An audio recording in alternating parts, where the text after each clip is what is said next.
Hello, hello, hello, hello. I'm trying to do a live with my friend. I'm about to go. Sorry, I was eating muesli and yogurt.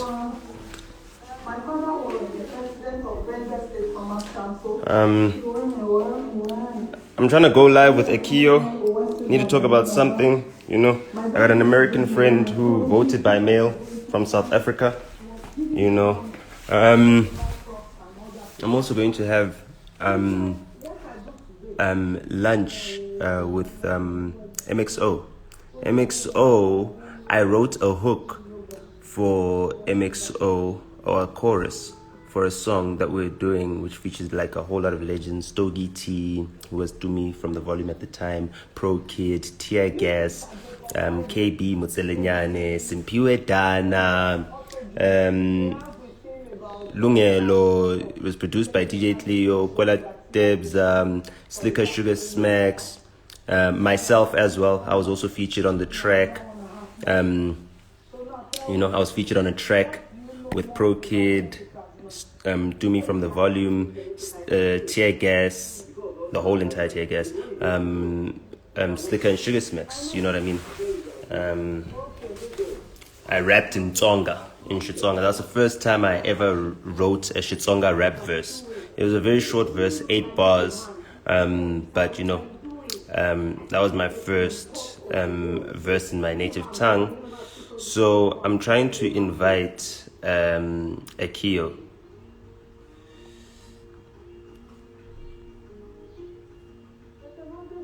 to this live. Akio, a live request, you know. So anyway, let me not talk about my meeting with MXO, which I'll be having in 45 minutes or less. Meeting him 45 minutes, but I worked on that song with him 12 years ago. And really, that was my first time writing a hook and working with at that time in 2008, people who were like the most prominent artists in the business in South Africa. So we're waiting for Akio to join at any point in time. And yeah, I just want to talk about, what we've seen in 2020, what 2020 has brought about in terms of the activism that we've seen from people of color.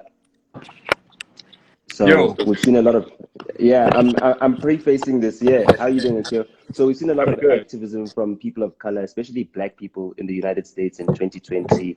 I think the coronavirus has been a catalyst for that. But what really sparked it for me has been Trump's presidency. And I feel like the job is not done in terms of challenging institutional racism in the United States. I don't like the term people of color because they're African descendants of slaves, Black people in America, who were the labor that built the greatest economy in the world and the world's biggest superpower. So they are only comprised of 13.4% of the current population, and therefore they don't have that much voting power except to be a swing vote.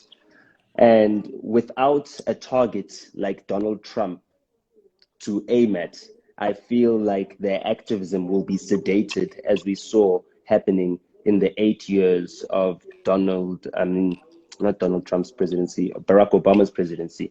So I wanted to get a point of view from an American friend who has voted already early by mail, and that the mail votes are Biden votes.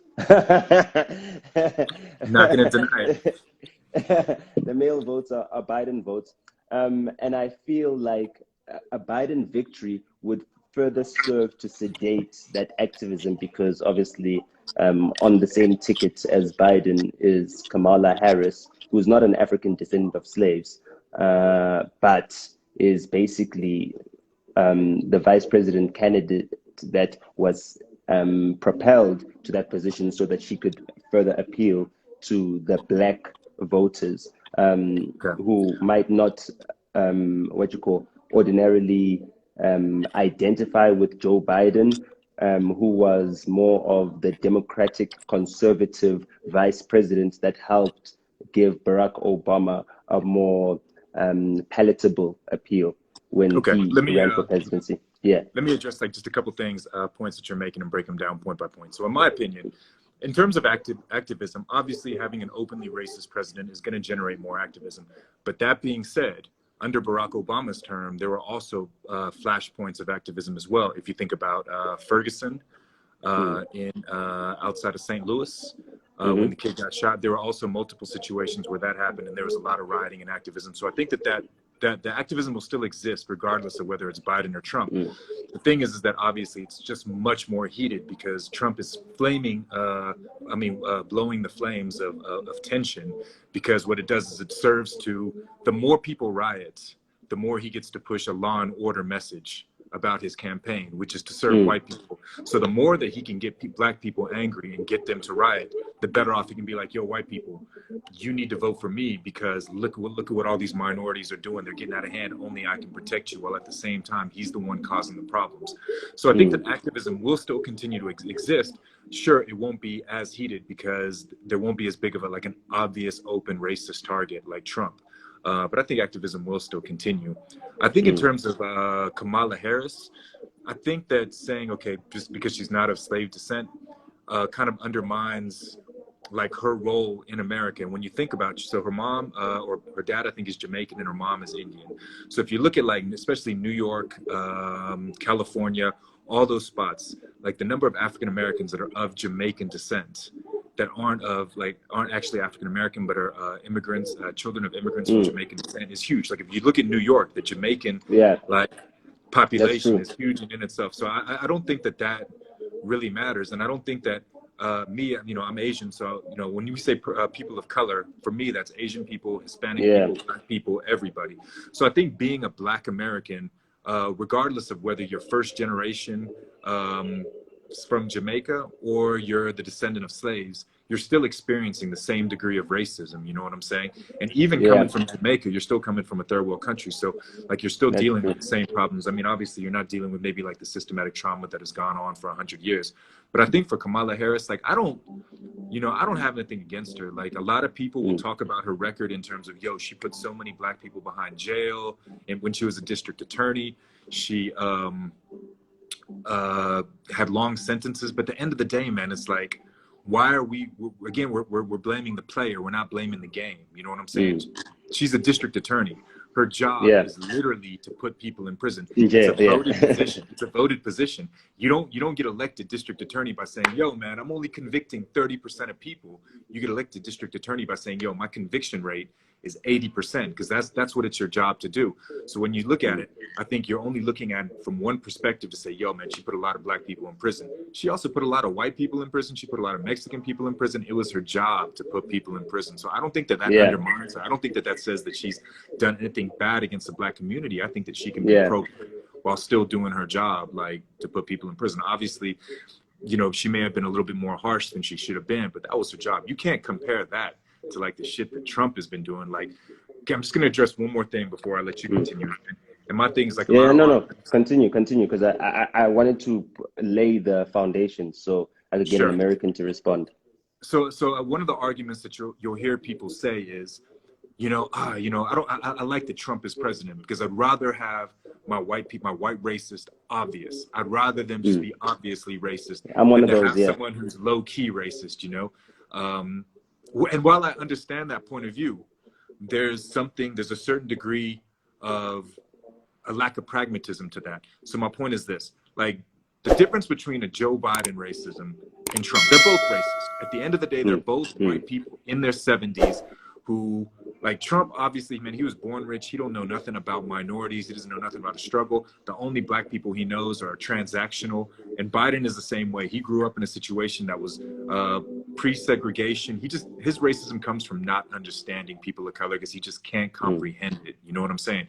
But the issue with Trump is that he's openly racist, and his policies are gonna hurt people of color, while Biden is racist in the sense that he's ignorant.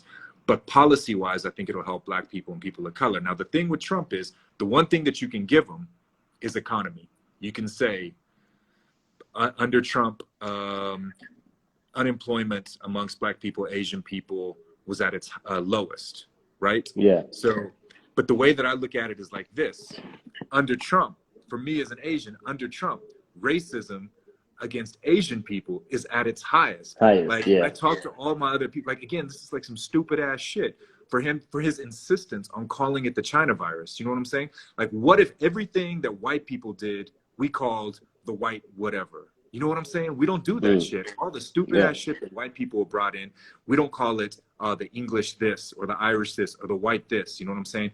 When he's saying the China virus, what he's doing is most white people, most Black people can't even tell the difference between Japanese people, Asian people, Korean people, whatever. So now all it is in America is all Asian people getting yelled at, getting racist shit said to them, people trying to start fights with them. And that shit I dealt with in the 80s. I'm not trying to have like my kids or anybody else deal with that. So my point is this: he's openly flaming racism.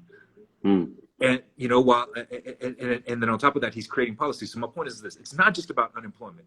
As people of color, and I'm saying this like just on behalf of everybody, it's not, yes, we want jobs, yes, we want more opportunities economically, but we also want to be respected. We also want to not, like, it's, for me also, man, I'm racially ambiguous. People think that I'm Mexican. Like, cops are harassing me because they think I'm Hispanic. My point is this: yes, I want to make money, but I also don't want to be harassed because somebody thinks that I'm Mexican. The point is, like, Trump looks at it in terms of, I'm doing more for Black people because unemployment is low. It's not just about money, it's about respect. And while he may be creating an economy that where we have to give Obama credit for getting that economy rolling, yes, he may be After providing more what financial. Bush did. Yeah, he may be giving more financial opportunities, but he's not creating an environment where people of color are getting respect. So it's two things. If you want to help people of color, yes, help them with jobs, help the community, help with education, but also create an environment where white people are respecting them, white people aren't following them around in stores, where police aren't harassing them, where socially it's equal. And I think that's what people aren't understanding, and that's definitely what Trump doesn't understand. No, that's something that I had overlooked on my part. My experience, obviously, with African Americans has been different because I am African, South African. I come from a middle class family, so I'm a well-off African. No doubt. And I have much more opportunities when I travel to the United States than the average African American. I'm better educated than the average African American, and I've got much more self-confidence because of my rootedness and my attachment to my identity. What I do find is that, you know, African descendants of slaves look at us as people who are taking their opportunities because we are Black. And there is some form of affirmative action that has come into play in the United States as well. The loss is that we didn't have to go through slavery. Chinese people, Japanese people, Asian people, Hispanic people didn't have to go through slavery. Jamaicans might have had some slave history, but they were freed earlier as well. So they didn't have as much of a repressive background in terms of like their history. They were able to self-determine, and that's why they were able to create their own subculture within the Caribbean. And that is an opportunity that the 13.4% of African Americans who are descendants of slaves do not have. And for me, I feel like if we don't focus on leveling the playing field for that minority, that specific minority, not all minorities are equally disadvantaged.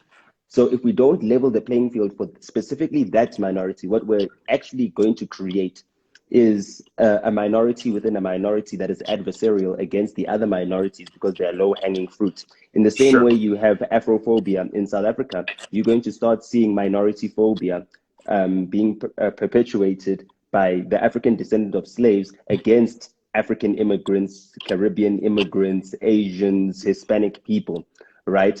Because they feel the African descendants of slaves feel like, you know, they've lost an opportunity to actually fight for self-determination. Also, America was built by those said slaves. The South was built by those said slaves.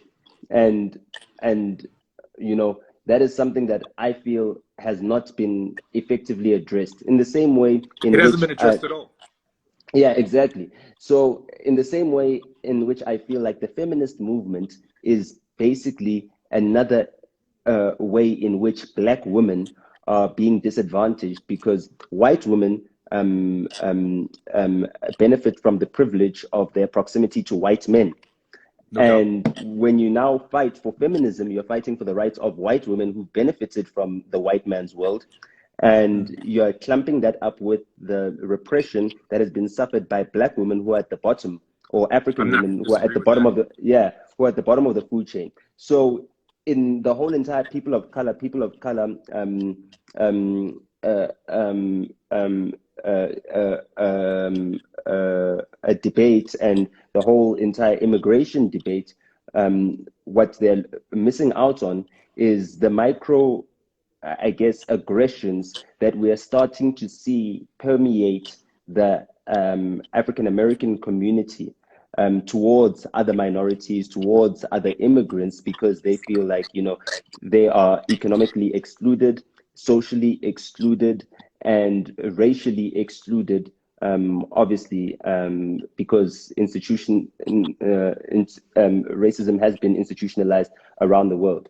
Sure. So what I felt like for myself, what Trump represented is basically an illumination for all of those who felt like maybe the the battle lines had been blurred a bit. And what Trump represented is like the actual fight for those African descendants of slaves to say, hey, we could actually lose this country, or we could actually lose our place in this country, because they feel threatened in ways in which I cannot delegitimize by saying, hey, but your guys are Africans, you know what I mean, or of African origin, because they don't feel the connection to this continent. And I don't. also, we are complicit in selling them off as Africans because we sold off our own people to the slave trade. It wasn't a slave theft, it wasn't a slave grab, it was a slave trade. So there was a trade going on, and Africans sold their own fellow Africans to slavery. And we have also taken away our complicity in that. And as absolving ourselves and putting the blame on white people or Europeans only has been convenient for us because obviously uh, we do live in, repressive states. We are, as far as the world is concerned, the smallest contributors to the world economy or the global economy, yet Right. we contribute a lot more in raw materials, in human labor, and everything else. Sure. But economically, the value of what our contribution is, or our contribution is undervalued in general terms. And so for Trump, what I felt Trump represented was like a lightning rod or like a target that they could focus on to say, this is what we need to defeat in America. This is how we need to undo the institutional racism. And this is the fervor that we need to have in our activism so that we can actually advocate for real change. And what I feel like this Biden campaign is for, especially white Americans, is like saying, "Hey, we know we gave you guys Trump, and we really apologize for that. We are not all racist whites. We're putting Sure. in Biden now. I hope that makes things better." Yeah. Okay. So I'm going to go back to, so I have this argument with white Americans Mm, quite a bit in terms of, because again, I grew up in Tennessee, which is like mm, Trump country, it's hella yeah. conservative, a lot of white people. So, a lot of people like, oh man, just because I'm voting for Trump doesn't make me racist. Doesn't mean that Mm, I'm racist. And I say to them, sure, it could mean you're racist, but it could also mean you're not racist. It also just, look, Trump is racist, but it just means that the importance of the issues to you, racism is much lower. And I can understand that mm, because a lot of white people don't understand racism even exists. You can talk to a white person in America and they'll be like, does racism exist? And I'll be like, what? No, there's no racism. yeah. So my point is this. So if you say to me, all right, look, I'm not racist. I understand Trump is racist. But at the same time, racism to me as an issue is here. What's more important is I'm pro-life. I'm a Christian. I want lower taxes, da, da, da, da, da. I'm not racist, but racism is down here at the bottom, so therefore I'm going to vote for Trump. I'll be like, I get you, but you're acknowledging it. You know what I'm saying? So Mm, it's the people that say that Trump isn't racist. So what I'll give you as an example for me, like at the beginning, I kind of liked Trump when he was like trashing all the other Republicans in the primaries. I was laughing along with it. I was like, yo, this guy's wilding out, yo. But one of the biggest issues I had for him, now keep in mind, I'm first generation born in America. So one of the issues he had was when there was a court case going on and the judge ruled against him. And Trump said, okay, but this judgment needs to be questioned. This argument that we can't take this decision at face value because the judge is Mexican. And I came out saying bad stuff against Mexicans, so therefore his ruling is biased. Now, what this causes is a couple problems for me. It's like one, the the guy Zuma wasn't Zondo. Mexican. His parents are Mexican, but he was born in America. He's American of Mexican heritage. You know what I'm saying? The other thing is that what he's saying is that a person. So that's what it means for me is what I related to myself. So does that mean that if I'm in a position of power and anything that happens, and let's say Japan is an issue, does that mean that I can't unbiasedly make the best decision that I'm supposed to do for my job because of my bias towards Japan, even though I was born in America? That's ridiculous in a sense that what makes it racist is this: we put white people in that position all the time. You know what I'm saying? So by that logic, anytime there was a white person who was on trial and there's a white judge, we need to be like, yo, that judge cannot be an effective judge in this case because the defendants are white and therefore they cannot give an unbiased ruling. But we don't think about that because white is the majority. So therefore it's normalized. It's only when it's a minority who's in charge do we say that they're biased. And that's what I'm saying about with Trump, is that now he's saying, because I'm Japanese, even though I'm American, I can't be trusted to make the same decision as a white person will because I'm biased. To me, that is like the example of racism. We assume that white people are unbiased to make all these decisions, but at the same time, if you're a person of color, you can't you can't make an unbiased decision. You're always going to side with the people of your race. My thing is like, man, I've worked at restaurants or something like that. Like when I was a bartender, if a person's a fucking asshole to me, I still do my job and serve them the same way that I would serve them because I'm a professional. You know what I'm saying? It just undermines us to say that we can't make decisions because of our race. So that's like one of the things. The other thing is like, there's so many different issues of racism with Trump, but let me just talk about the Kaepernick issue for me. The Colin Kaepernick thing was big for me. Like the whole thing about kneeling, you know what I'm saying? Yeah. And then the way that he trashed him, this dude ran him out of the league, ran down the ratings, made everybody in the NBA trash LeBron James, all of these types of things. And then what he's saying is like, it's not the place. On the field, peacefully protesting, it's not the time or place to protest against social issues. Do you know what I'm saying? Against everybody else is saying that. So then when the George Floyd thing happens, and then people are rioting, people are like, no, you can't be rioting. There's no place for violence. You must peacefully protest. And the thing is like, white people in America, Donald Trump, let's just say they're not comfortable with protest. It doesn't matter whether it's peaceful, whether it's violent. It does. If you could do a peaceful march to whatever, and then Trump will be like, well, you shouldn't protest on Tuesdays. You know, you should protest on the weekend. You know, there's always going to be a reason. White people are never going to be comfortable with having to address it. They're always going to make excuses. So my whole thing with the Kaepernick thing, like for me, that was a point where he could have come out and been like, yo, I fucked up. There was a peaceful protest going, which I could have acknowledged, but I went out, trashed them, got half the country against them, and now there's violence. I need to take responsibility for part of that. And he never did. He doesn't take responsibility for shit. For anything. Yeah. No, that's true. That's true. I mean, Trump is an entrepreneur. Entrepreneurs are notorious. He's a salesman. Yeah, that's it. That's what entrepreneurs are, actually. You know what I mean? Salesmen. Either you sell services or you sell products, or you sell yourself. Either way. So that I completely relate with. My issue with Biden really is not so much his policies or the fact that he's been in government for 47 years or anything else. My issue with Biden is that he's not Bernie Sanders. Sure. Look, Biden is so middle of the road. He is so like boring, like centrist. Like he's honestly, from a policy point of view, he's not that different than Trump. You know, like Yeah. the gap isn't that wide. Like if he becomes president, things will change more from a social point of view, but they're not Yeah. that far apart. So now the thing about him not being Bernie Sanders is that, you know, he's lost the Senate already, which we are seeing right now in the No doubt. results. So even if he wins this election, he'll be, you know, He's a rubber handcuffed. stamp president. He's No doubt. handcuffed in the same way, what's Obama. his name? Obama was in his second Yeah, term, it's going to be very you know. difficult to pass any policy. And therefore, what is the point? You know what I mean? What was the point of his presidency? So I feel like he's always been a sacrificial candidate.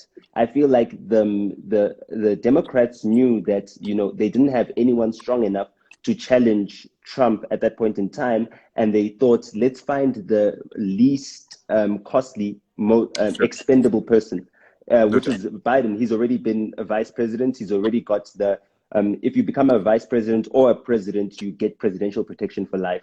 Sure. Exactly. So he's already got the benefits, and he's living with those benefits, whether he's a presidential candidate or not. So, I mean, he had really nothing to lose, and they had nothing to lose except to lose the election. Right now, Biden is in the lead, and because, I mean, the most unaccounted for votes are the mail-in votes, which are predominantly Democrats. No doubt. You know, the likelihood is that he will edge out Donald Trump in this I think election. you will. Yeah. I think you So, will, even without the mail-in vote. So just based on my calculations, what I'm saying, yeah, he's overtaken him in Wisconsin, Michigan. By yeah, tonight, he'll overtake him in Michigan. So if Nevada yeah, and Arizona hold true, even with the mail-in votes in Pennsylvania, it won't matter. It'll be 270 to 268. That's what I'm predicting is Biden yeah. 270 to 268. But 68. even with the mail-in votes, there's a chance he could overtake him in Pennsylvania, small chance in Georgia, small chance in North Carolina, but I'm saying 270, 268, Yeah. unless Trump successfully suppresses the vote, which is what he's trying to do. He's trying to use the courts to keep these That's the votes from thing. being counted. So, and the thing is this: the slimness of that lead is very fragile, because Very. obviously it is at the end of the day, it's about, you know, um, um, um, whether or not he can convince the court to discount those votes. We've Sure. seen something like this happen before, with Al Gore versus Bush, Yeah. which is another race that I watched. And yeah, It's and the exactly the conservatives, same thing. they control the Supreme Court as well, which is where the issue ended Exactly. up. And Trump controls the And Supreme Court, so that Supreme he does Court, have and the he's just advantage when it comes to installed court. someone. You understand what I'm saying? So Yeah. when it becomes that contestatious, Yeah. right?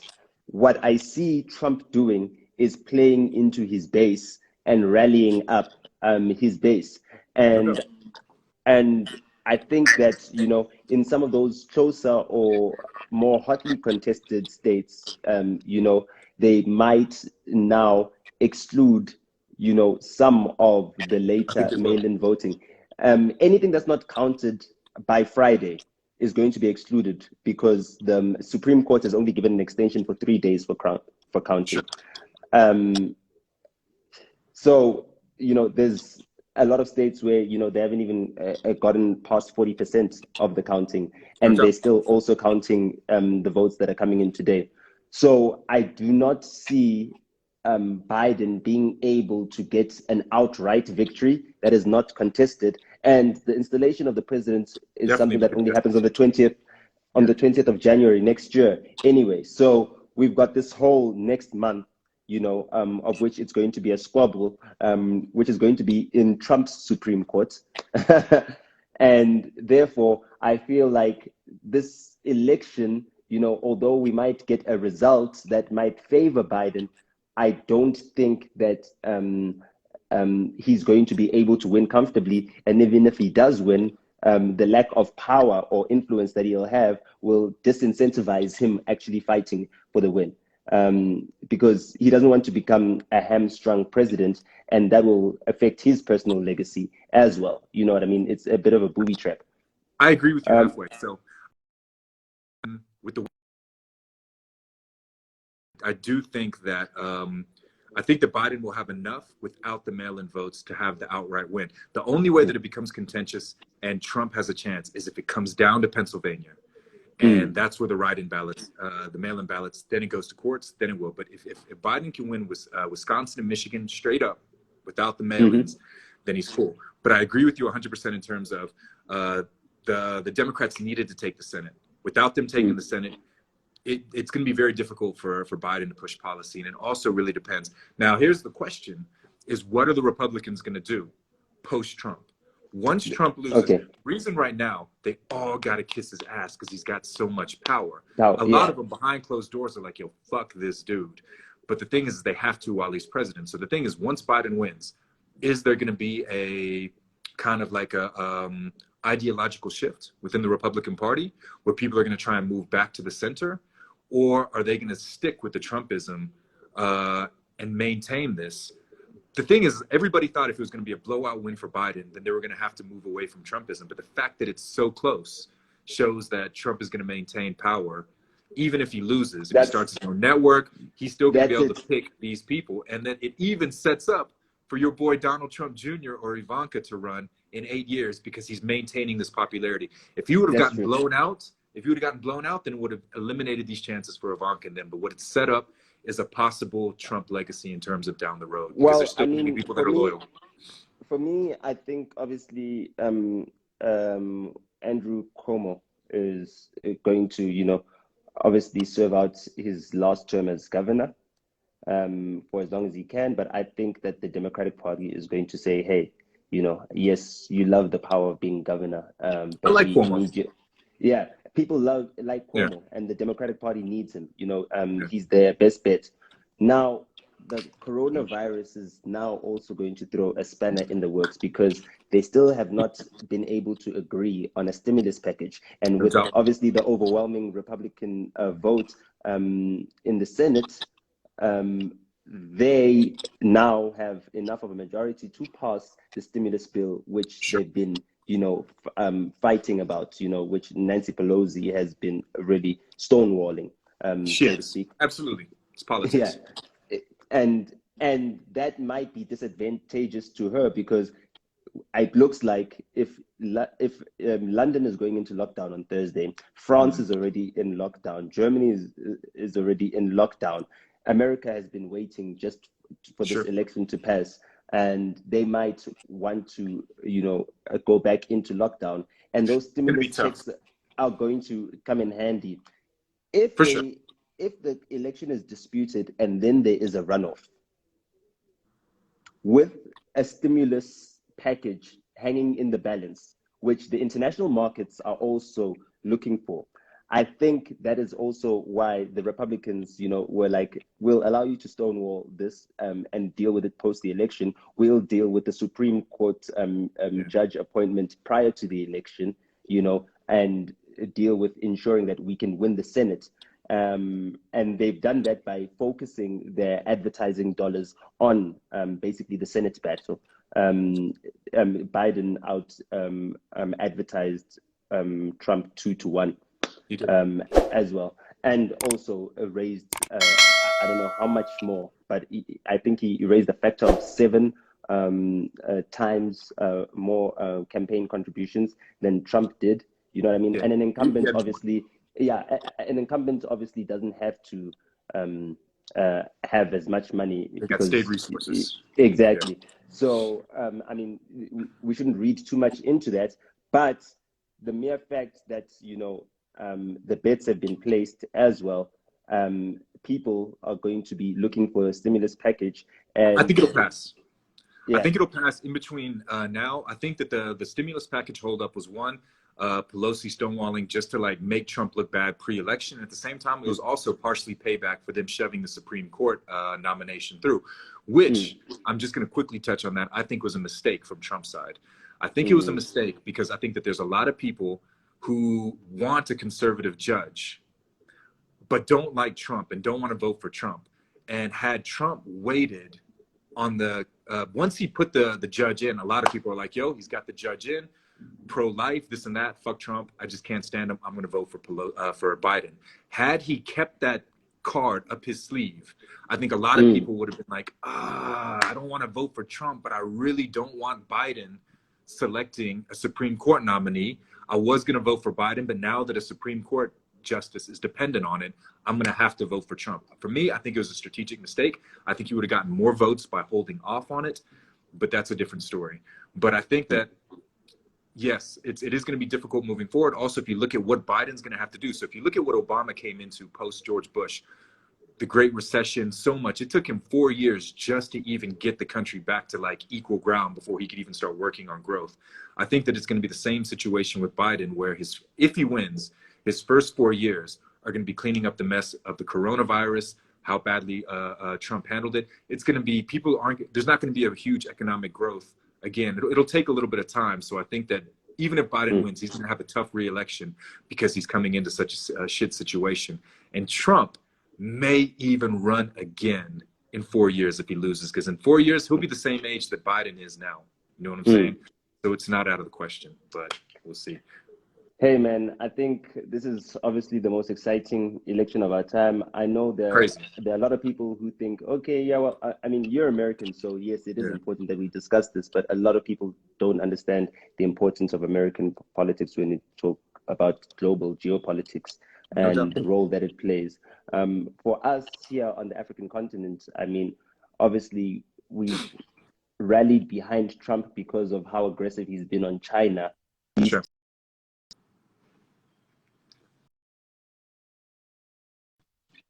As you know, his political stance, not too sure whether his policies against China have worked too much. We saw Xi Jinping seizing Hong Kong this year and nothing being done about it. China has claimed more of the South China Sea as well. And what America, can you do? Yeah, there isn't There's really nothing you much. can do. And it's the same thing with Russia taking Crimea. There's nothing you can do. What are you going to do? Go to war over that? You're not going to do that. Like, no one's trying to start World War III over some islands in the South China Sea. Now, I'm going to talk about the economic policies. Like, Trump's stance on China in terms of the economic policies and the sanctions, I'm not against that. Like, I'm not against him trying to find a trade balance and all the tariffs. Like, he did a trade war with China. I don't think he won, but I wasn't against that policy from an economic standpoint in terms of trying to make a more balanced trade situation. So that one, obviously certain sectors really suffered, and actually the cost of the tariffs really fell on the American people. But I wasn't against him trying to fight China, because China does, like, man, with the devaluation of the currency, the cheap labor, they're really like bullying a lot of different economies. So I wasn't against that with Trump. Even with Trump, man, all his policies, I'm not against all of his policies. I'm just against some of them, the social stuff, and then the fact that he's just a racist motherfucker, which is like a non-starter for me. You know what I'm saying? Yeah. Well, that's the thing. I gotta get going, man. No problem. No, thanks for having this chat. Thanks for having me nice on. For the exchange. No problem. Yeah, We'll good to see you, bro. Nice to see you too. Peace. All right. Peace. So that was it. I hope you enjoyed that little chat, an exchange with my homie Akio, my American friend. Did you guys really enjoy that? Cool. Well, look, it looks like Biden is edging it. Like, it does look like Biden is edging it. Like, I'll be completely honest with you. I've been writing for Trump since his first run for office, and for me, also, I feel like Kanye deserves a chance, like a legitimate chance. I feel like an African descendant of slaves deserves a legitimate chance. I know people think that is crazy, but I mean, the man is a visionary. And I think that to put an African descendant of slaves in the presidency, in the White House, would actually be the switch that America needs, So let's see how this election turns out. If Trump loses this election, then Kanye stands no chance. And if Trump wins, However, he might try and win through a runoff if it's contested, etc., through the Supreme Court and suppression of further votes. Then Kanye might stand another chance. You know what I mean? He might stand a chance in 2024.